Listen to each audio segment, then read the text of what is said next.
Bueno, una vez que entonces las proteínas, digamos, que se están sintetizando entran dentro del retículo endoplasmático, van, digamos, entran como en la vía secretoria, ¿sí? Es decir, al entrar en esta vía, primero tienen que pasar por el Golgi y de allí van a ser transportadas, o sea, van a ir hasta el Golgi transportadas las proteínas, tanto solubles como de membrana, por vesículas al Golgi.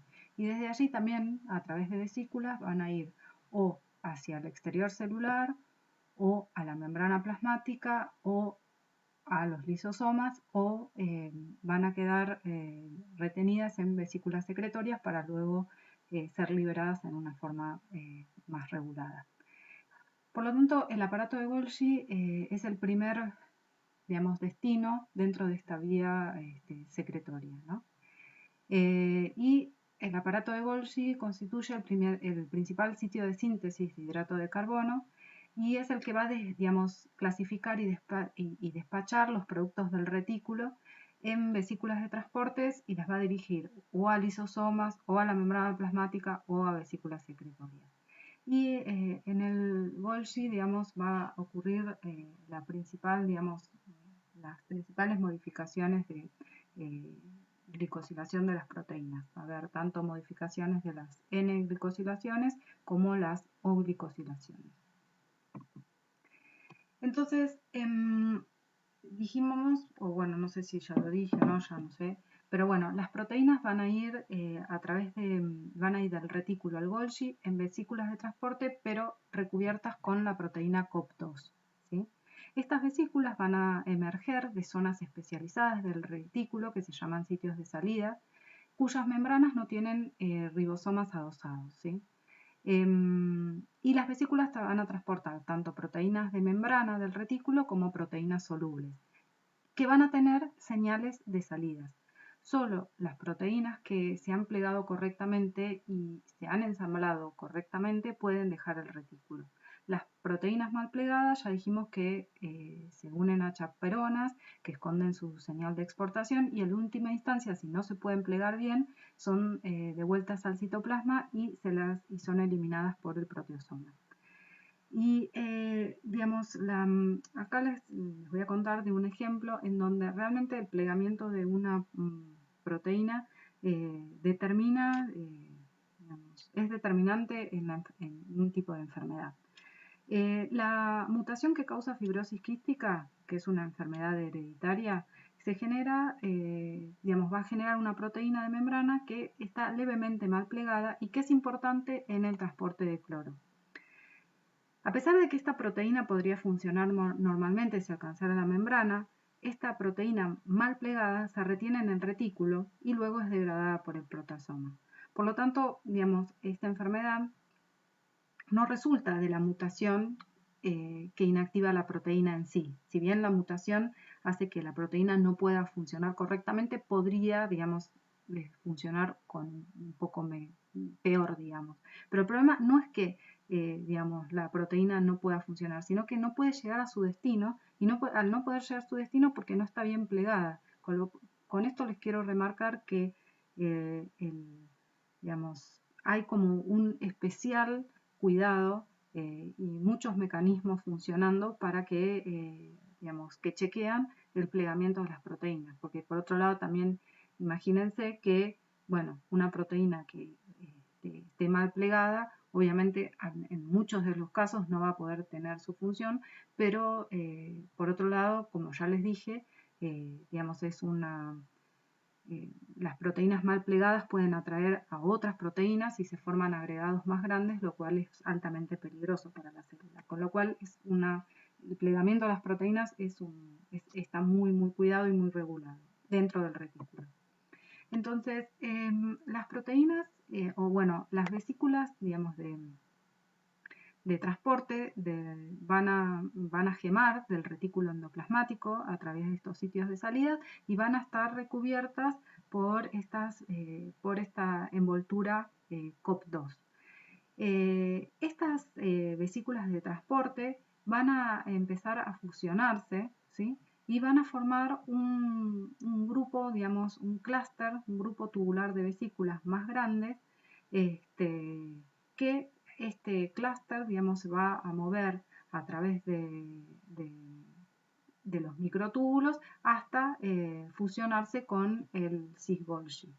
Ahora bien, ni bien, digamos, se forma este clúster, este grupo tubular vesicular, también es capaz de generar vesículas que van a ser distintas a las que salieron del retículo. ¿Por qué? Porque estas vesículas van a estar recubiertas por unas proteínas que se llaman COP1.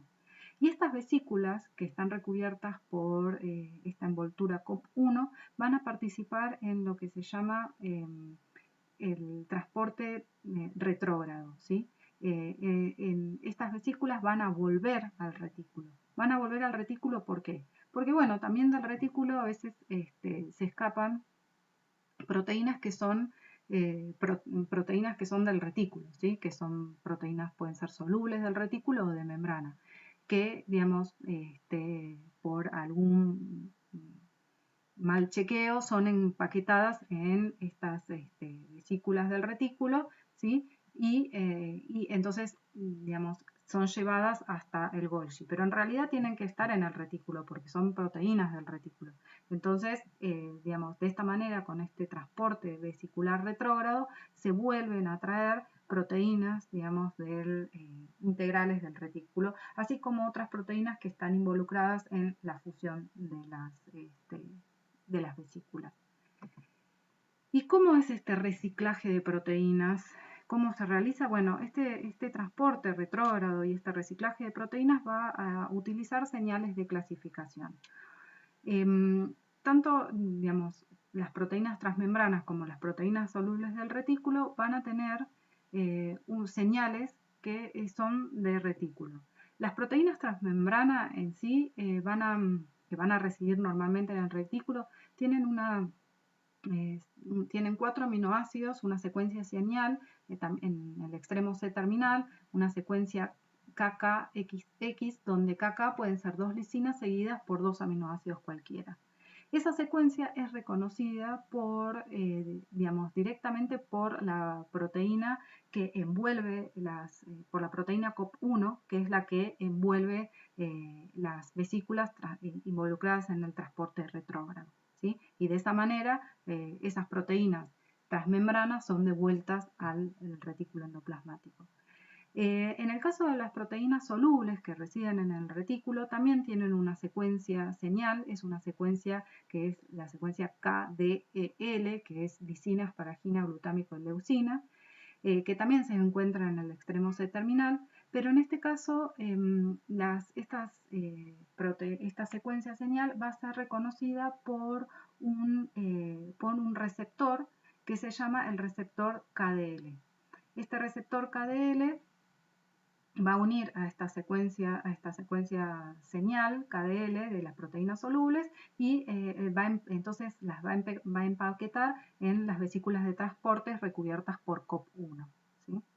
Ahora bien, en el caso de, digamos, en este caso, el receptor de las proteínas solubles, el receptor KDL, es un receptor que tiene que tener, digamos, una afinidad que sea muy alta, porque va a reconocer, digamos, ¿para qué muy alta? Porque tiene que reconocer, por ejemplo, proteínas que son del retículo que llegaron al cis-Golgi que tienen que volver, ¿sí? O proteínas dentro de este clúster tubular vesicular también tienen que reconocer proteínas solubles del retículo que tienen que volver al retículo. O sea, tiene que tener una afinidad alta. Por otro lado, una vez que llega al retículo, tiene que tener una afinidad baja, porque si no se podría interactuar con todas las proteínas, digamos, del retículo.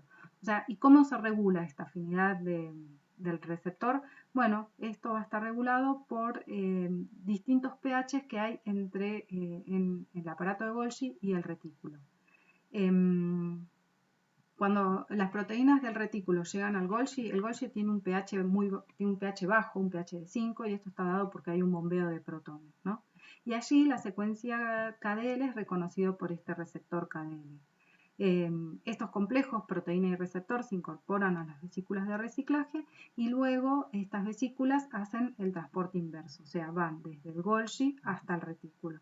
Y en el retículo estas proteínas solubles se liberan del receptor, ya que tiene un pH en el retículo, el pH es de 7, con lo cual la interacción proteína-proteína es menor y estas proteínas pueden liberarse, ¿sí?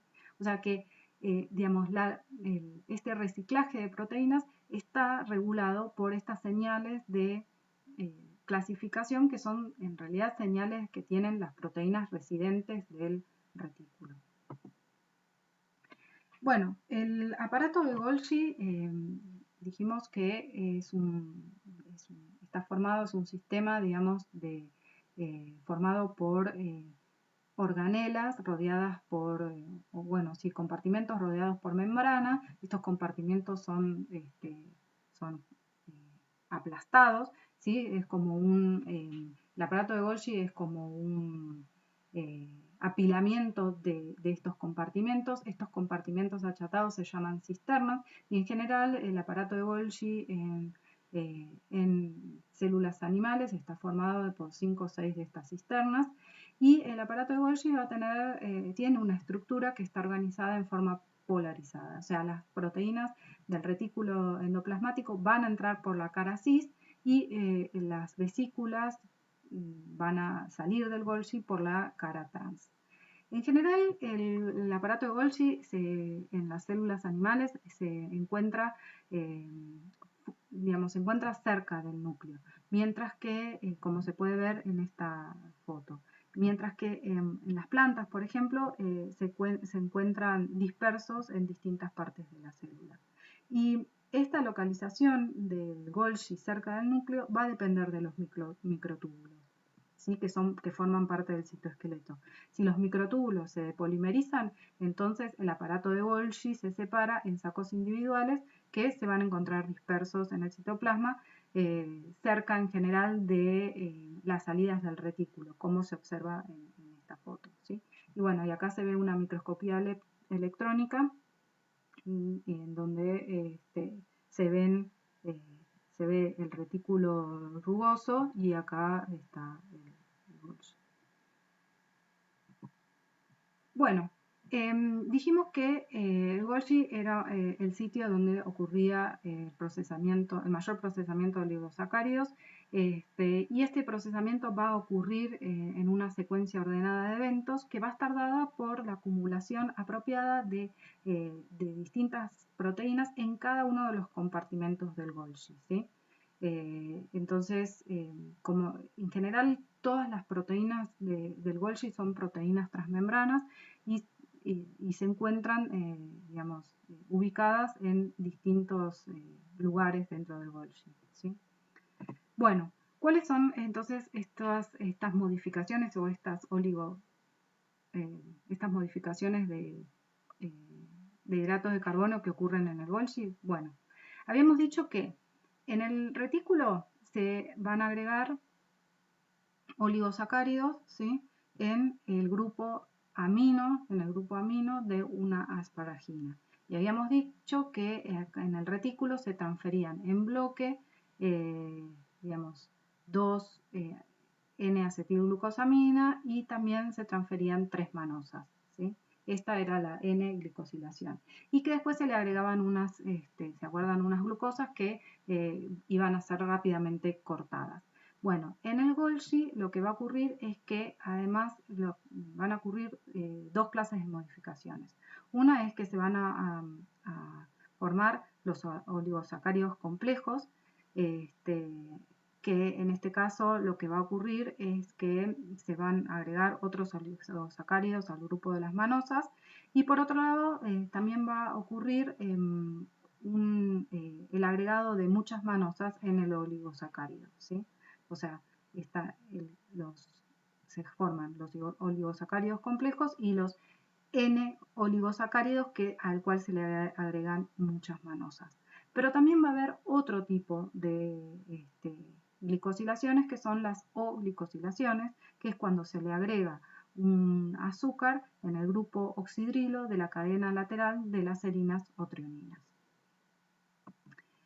¿Y cuál es el propósito de la glicosilación? Bueno, primero, digamos, algo que es interesante es que la N-glicosilación se da en todos los eucariotas, incluidos las levaduras. Y también se vio que ocurre en arqueas, lo que sugiere que los mecanismos son evolutivamente antiguos y bastante conservados. Por lo tanto, digamos, es una función que está bastante regulada. La N-glicosilación, digamos, dijimos que promovía el correcto plegamiento de las proteínas, ya que las va a hacer más solubles, impidiendo que se agreguen, y por otro lado, la unión, digamos, media la unión de las proteínas con las chaperonas. ¿Por qué? Porque el agregado de estos azúcares permitía, acuérdense, de que algunas chaperonas puedan reconocer a las proteínas que no están del todo correctamente plegadas y ayudarlas en ese plegamiento. A su vez, digamos, el agregado de estos azúcares no es algo, digamos, los azúcares no son muy flexibles, o sea, la estructura total de la proteína no es muy flexible, lo cual impide, por otro lado, digamos que, por ejemplo, proteasas se acerquen a las proteínas y puedan degradarlas, ¿sí? O sea que, digamos, de alguna manera tienen funciones protectoras, ¿no? Y también, por ejemplo, en otros casos, como por ejemplo el moco pulmonar o el intestinal, que va a estar formado por un montón de glucosacáridos por fuera del pulmón y el intestino, que van a ayudar a que muchos patógenos se queden pegados en ese moco y no puedan entrar. Y también, digamos, las glicosilaciones pueden tener roles regulatorios. Entonces, las proteínas las proteínas tanto solubles como transmembranas van a entrar por el cis-Golgi y allí, digamos, van a ir pasando a través del Golgi, en donde, bueno, en el cis-Golgi se va a eliminar tres manosas. Bueno, ahora después vamos a ver esto. Va a haber ciertas modificaciones que van a ocurrir en distintos lugares del Golgi hasta que llegan a el trans-Golgi. Cuando llegan al trans-Golgi, las proteínas, digamos, van a seguir esta ruta secretoria y van a ir a distintos destinos.